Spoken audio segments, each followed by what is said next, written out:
Soy atea. Solo sé que estoy aquí en un mundo lleno de odio, pero también de amor. No soy lo que llaman una santa, pero tampoco una hipócrita. Y en este caminar decidí estudiar teología para descubrir quién soy y a dónde voy. Para esto me inspiró San Agustín en su libro Confesiones y también en una frase que leí en la Biblia: la verdad nos hará libres.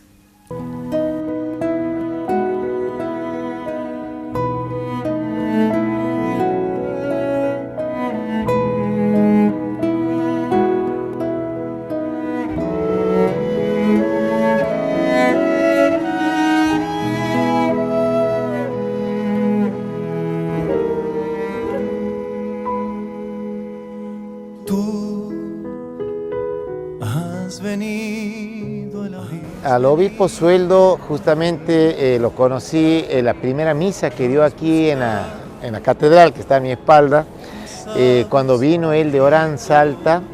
Dio una misa, viene un nuevo obispo y bueno, como soy un fiel, un feligrés, digamos, he llegado por acá, he escuchado y me ha sorprendido algunas expresiones en la misa que escuchaba en su homilía, y digo, he tenido una leve intuición de que Santiago algo iba a pasar con la presencia de este obispo. ¿En qué año era eso? En el año 93, Bien. octubre del 93, si la memoria no me falla, Bien. fue 2 meses antes del santiagueñazo. Ha sido el 18 de noviembre del año 2015. Me he ido a la Universidad de La Sapienza a hacer un curso de posgrado de mi especialidad, de mi función.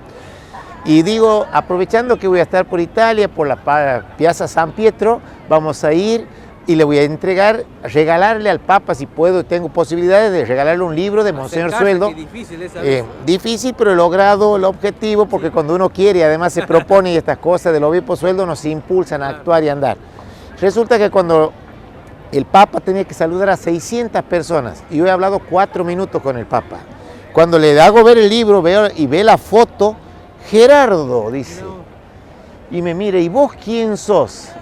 Yo he sido un asesor, un colaborador del obispo, y veo que él ha hecho hace 20 años atrás lo que usted está haciendo a nivel universal, le digo, y la verdad que me sorprende gratamente, lo conozco muy bien, y conozco muy bien lo que ha hecho Gerardo. Y bueno, y cuando me has preguntado también del tema del aporte del obispo Sueldo aquí en Santiago del Estero en cuanto a los derechos humanos. Sí. Y te decía que la Secretaría de los Derechos Humanos en Santiago, la Secretaría Diocesana para los Derechos Humanos, ha sido la única en su género en la República Argentina. Todavía funciona, está a cargo del padre Sergio Lamberti. Obviamente que no es lo mismo, tiempos históricos son distintos, pero ahí teníamos por norma recibir el reclamo de la gente, pero con una metodología de trabajo que esa le impuso el obispo Sueldo.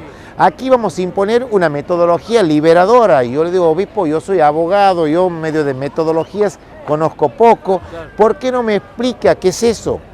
Yo quiero que la gente venga y reclame, pero que a la vez no se desentienda de su reclamo y que sea artífice de su propia tramitación. Es decir, vos le haces el aspecto técnico, todo el jurídico, lo presenta a la denuncia, pero que también el que viene a reclamar, él mismo sea protagonista, y eso lo libera.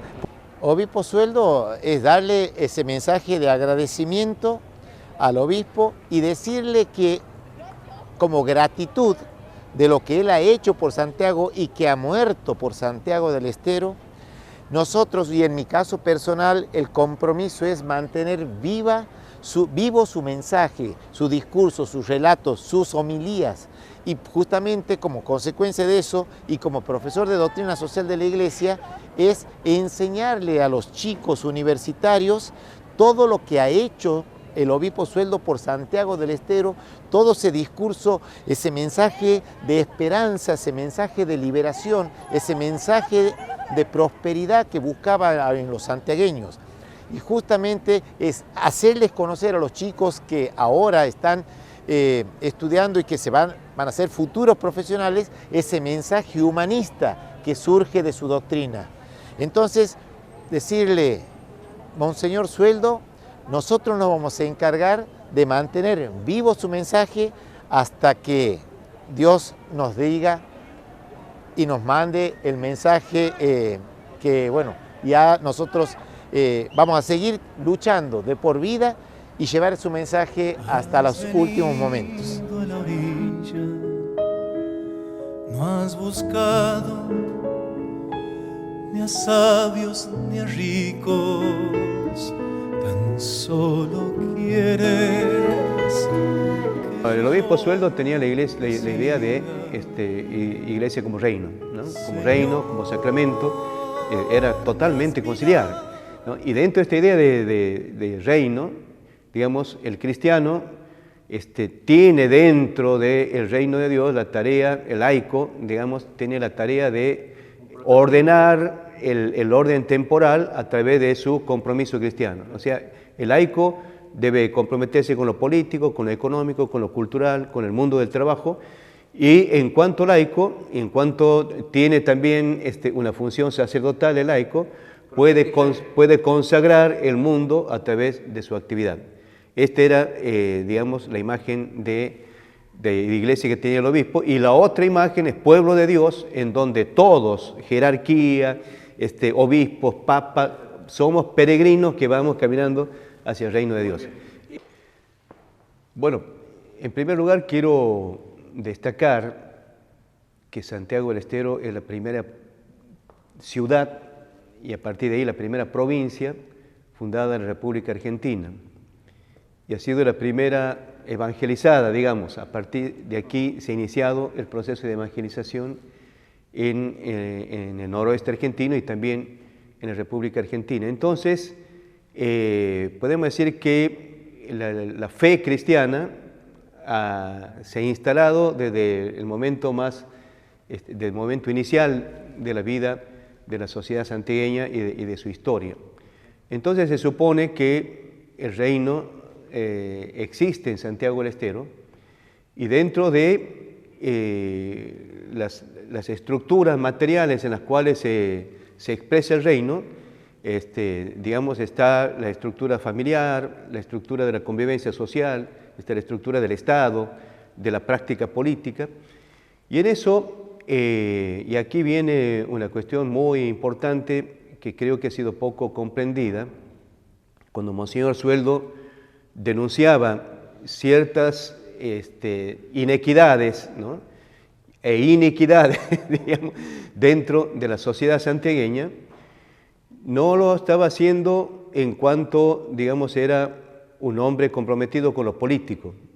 Estaba planteándose, digamos, a la luz del mensaje cristiano, ¿no? un juicio de esta sociedad que había recibido el mensaje cristiano y que, digamos, no lo había traducido en sus prácticas, buen profeta. Y la otra imagen de Sueldo que él ha patentizado, y a vos, Gerardo, te agradezco, era del buen pastor.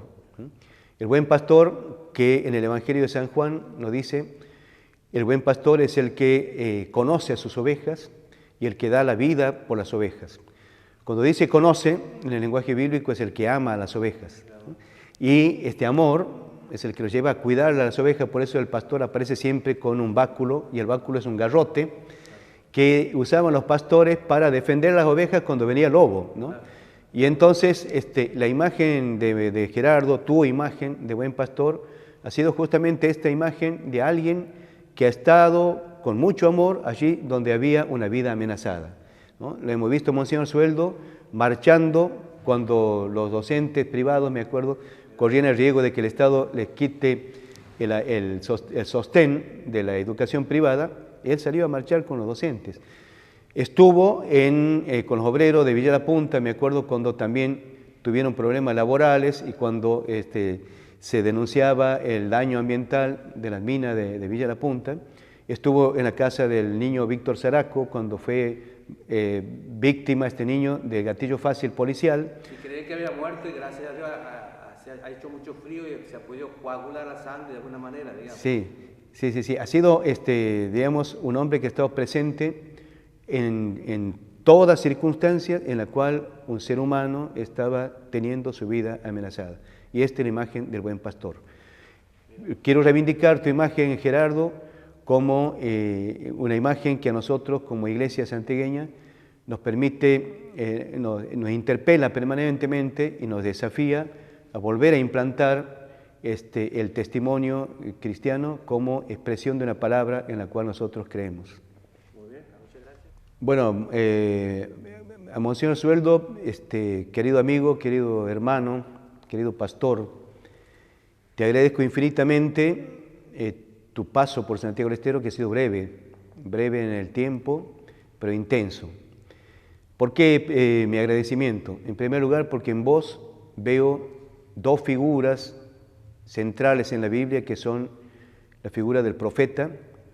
El profeta en la Biblia es aquel que mira la realidad desde, digamos, la mirada de Dios, desde la palabra de Dios, y juzga esa realidad llamándola a la conversión. Que yo te siga, Señor, me has mirado a los ojos. Cuando él era cura, era muy capaz, y Monseñor Torres Faría, un hombre muy agudo, que sabía mirar lejos, vio en él a un hombre capaz y lo mandó a estudiar dos cosas. Inmediatamente después del concilio, catequesis y liturgia, por donde pasó la gran reforma, ¿me entiendes? Y él vino y dio todo lo que aprendió y lo que fue aprendiendo después. Él organizó toda la reforma catequística del NOA, junto con algunos otros curas, y por ejemplo organizó los seminarios catequísticos y dedicaba el mes entero de enero, iba gente de todo el NOA, se reunían en el rodeo en Catamarca. De vacaciones, digamos.